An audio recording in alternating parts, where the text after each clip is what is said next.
Let's apply our template. First of all, we should plan, we should frame, we should plan. So let's first of all read carefully the given of the problem. We have a ball on the end of the string rope, basically is revolved at uniform rate in a vertical circle of radius given. If its speed 4 meters per second, mass also 0.3, calculate the tension in the string in the rope when the ball is at the top of its path. So let's frame it, let's plan it. This is a rotational motion, basically circular motion. In this case, so basically let me draw quickly. So first of all, we should consider when ball is at the top of its path. So here, this is the rope, this is the center, and it's moving with certain velocity v. What else we can plan? We can say we know that it's a circular motion, so we have a centripetal acceleration. Let's call it a and equal to v square over r. Yes, since this is a circular motion, it can be useful.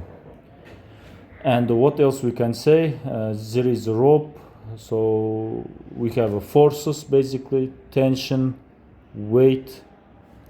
So we have some forces. We should take it in account. It means likely we need to apply Newton's second law. I'm still planning. What else we can do? What else can be useful to solve this problem?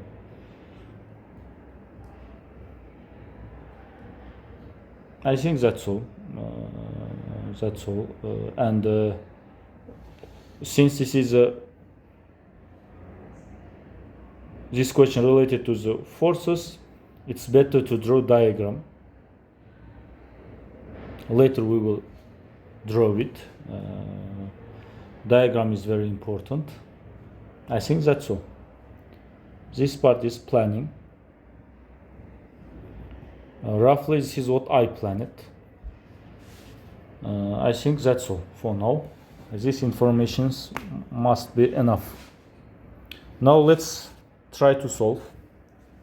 Let's come to the solution part. Let me apply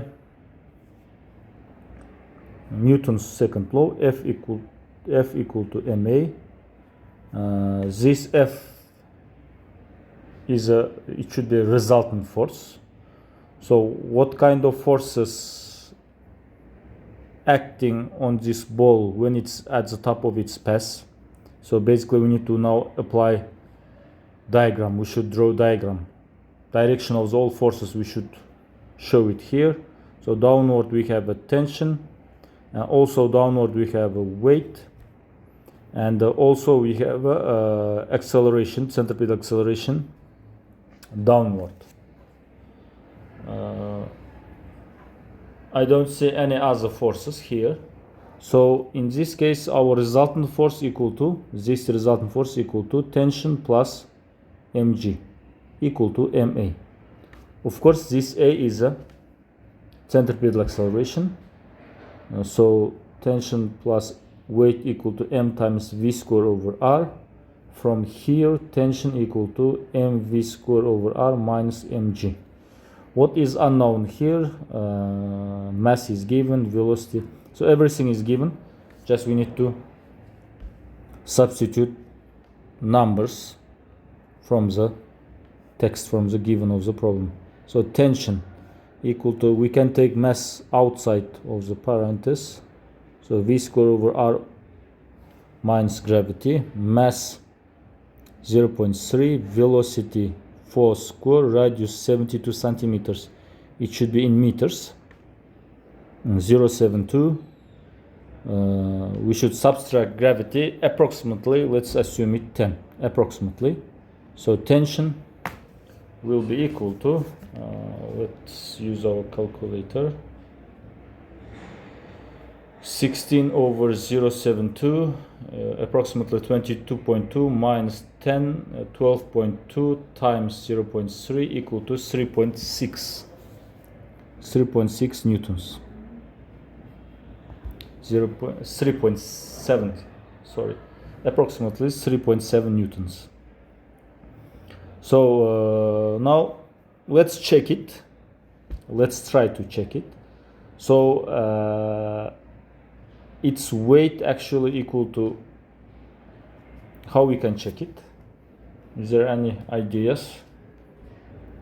So I think one possible way to check it, tension, our tension is not negative and it's not zero, it's positive number. So I think we are in the right way. Now let's come to the part B. Part B. This was the A. Part B. Solution. Again, free body diagram. So at the bottom of its pass, it will be passing to the right. It will be moving to the right. Here we have a weight downward. Upward we have a tension. Let's call it T2. This one, let it be T1. And here, and we have a centripetal acceleration. Direction will be upward. Upward, because center is here. Now again, we need to apply Newton's second law. Resultant force in this case will be equal to tension minus weight, because tension is upward. And we know that acceleration is upward, so tension should be greater than weight. Equal to MA. So tension equal to MA plus MG, or MA plus G. Acceleration is same, because same velocity. V square over R plus gravity. Now 0.3 4 square over 0.72 plus 10 tension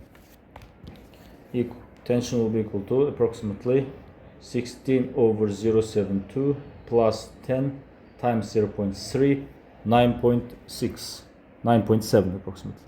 So this is the tension at the bottom of its pass. Now let's try to check it.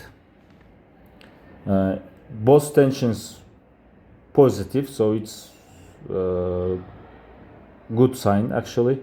And logically we know that when this ball passes its bottom, tension will be greater than the tension when it will be passing the top of its pass, logically, because at the bottom weight is downward, so tension must be greater. So from our solution we can see that tension at the bottom is greater than tension when it's at the top of its pass. So I think our solution is correct.